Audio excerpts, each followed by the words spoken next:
Welcome back to TesLUCKY, the YouTube channel where you can follow the adventures of Lucky the Tesla. This is video number 9 in our special series for the month of November, where each day we're posting a new video about a different feature of the Tesla that we are thankful for. Today's feature is regenerative braking. I am very, very thankful for regenerative braking. This is a really, really cool feature of the Tesla that I'm excited to share with you today. So first of all, let me say, I am not sitting in Lucky. Lucky is still in the body shop, and that's one of the reasons that I picked regenerative braking for today, because we lost Lucky halfway through filming this series. So I picked another video on YouTube, another channel that I watch and admire, ADigitalNomad, and I'm posting a link in the description to that channel's video on regenerative braking, because they do show in that video the settings that you have, the setting options for the controls with regenerative braking, and they show the actual brake, and that's something that I can't do for this video because I'm sitting in a Ford Edge rental car and not sitting in Lucky the Tesla Model X.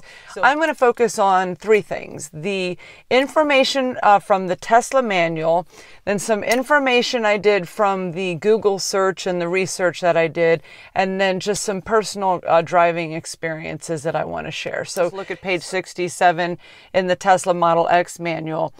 Regenerative braking. Whenever Model X is moving and your foot is off the accelerator, regenerative braking slows down Model X and feeds any surplus energy back to the battery. That's the part I think is really, really cool. We're going to talk about less wear and tear on the brake pads as well, but feeds surplus energy back to the battery. So by anticipating your stops and reducing or removing pressure from the accelerator pedal to slow down, you can take advantage of regenerative braking to increase driving range, something that I think every Tesla driver is interested in, getting as much range as possible out of your vehicle. The more you use regenerative braking, the better driving range you will have on your vehicle. Of course, there is no substitute for regular braking when needed for safety. I'm sure the lawyers made them put that in there, but I actually think that's kind of funny. Important, but kind of duh, right? I mean, if you need to use the brakes to like avoid hitting a deer, you do, right? Okay, if regenerative braking is aggressively slowing down your Model X, your Tesla, the brake light turns on to alert others that you are slowing down. That was actually something that I was like wondering about, and I thought, well, it makes sense that the brake light would come on, and that is verified here in the Tesla manual. Tesla recommends using the low setting versus the standard setting in snowy or icy conditions to maintain vehicle stability. Okay, so the next thing I want to do is to share with you some information from 3 articles that I read about regenerative braking. The articles, one of them was featured on the Tesla website, one of them was featured on the website How Things Work, and the last article was from a magazine called Wired. Here from the Tesla website, it states... this is relating to limitations of the regenerative braking. Regenerative braking is necessarily limited when the batteries are fully charged, because the additional charge from regenerative braking would cause the voltage of a full battery to rise above a safe level. Our motor controller will limit regen torque in this case. I had been wondering why, if your battery was charged over 90–95%, the regenerative braking didn't work. And now I understand that it's putting energy back into the battery. And if your battery is already full, then it could do damage to the battery by replenishing it above, 100%. I mean, I don't know if that's possible, of course. Okay, so in the second article, how regenerative braking works, from the website How Things Work, a very interesting phrase here, paragraph. When the driver steps on the brake pedal of an electric or hybrid vehicle, these types of brakes put the vehicle's electric motor into reverse mode, causing it to run backwards, thus slowing the car's wheels. While running backwards, the motor also acts as an electric generator, producing electricity that's then fed into the vehicle's batteries. Now, I did not take physics in high school.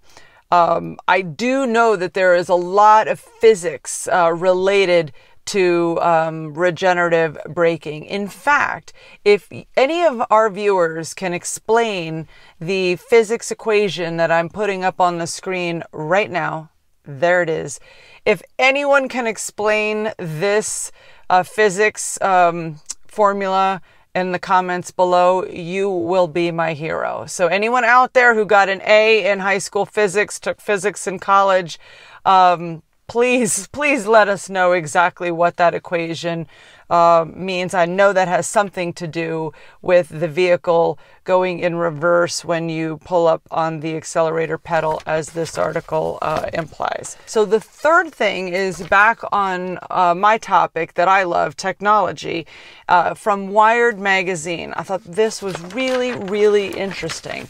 So we all know that this over-the-air software updates with Tesla are really, really cool, right? I mean, Carly and I love them. I'm sure some of you have seen some of our software updates videos. We're always so excited to see what Tesla is going to do to improve the performance of our vehicle. Listen to this. So this is from this is from May of 2018. Tesla pushed out an over-the-air software update, one that the car maker says tweaked the calibration of the vehicle's anti-lock braking algorithm. That cut the vehicle's 60 miles per hour stopping distance a whole 19 feet to 133 feet. I just want to stop and say, wow. First of all, it blew my mind when a software update brought us Ludicrous Plus mode, and all of a sudden, by virtue of the over-the-air software update, the acceleration of our vehicle was 20% greater than it was when we woke up that morning. And now I'm learning that Tesla had pushed out a software update that improved the performance of the braking mechanism in the car via software update. I mean, it's one thing to do GPS updates and, features in the touchscreen and games and that sort of thing, but to improve the mechanics and the physics and all that of the braking system, I just think it's remarkable. Does anybody else find that remarkable, or just me? Let me know in the comments below. So, as it relates to the third topic I want to cover today, which is my personal experiences with driving with regenerative braking, this is the sort of thing that some people I think need an adjustment period for, because it's so different than driving a traditional vehicle. When you lift up your foot from the accelerator pedal and the car comes to, a pretty dramatic, not a dramatic halt, but it just slows down dramatically. Now I know it's because the vehicle's actually going in reverse and there's all that physics going on. A lot of people, it takes time to get used to it. Some people at first, they don't like it. Some people say they never get used to it. I personally got used to it in about 10 minutes. So I just fell in love with regenerative braking right away. I love taking my foot off the accelerator pedal and having the vehicle come, slow down and come to a halt. And then basically, I almost never use the brakes. The only time I really need the brake is, of course, if I have to come to a quick stop for safety purposes, or if I have to come to a complete stop. Usually I can just coast right on into a red light, and then I gently tap on my brake and put the vehicle hold feature on, and that's that. As opposed to, like, in a regular car, it's like you tend to just need the brake a lot more, and that of course puts more wear and tear on the brake pads. So I didn't research any exact statistics on this, but I feel very confident that the brake pads in Teslas will last dramatically longer than cars that do not have regenerative braking, because if you learn how to pretty much drive with just the one pedal, just using the accelerator pedal off and on, that can take care of probably 90% of my braking needs. So I really, really love that. Those are the things that I wanted to share today. Thank you so much for watching today's video. I would love to hear your thoughts and experiences on regenerative braking in the comments below. Hope you will come back tomorrow for video number 10, and we hope you have a great day. Thanks.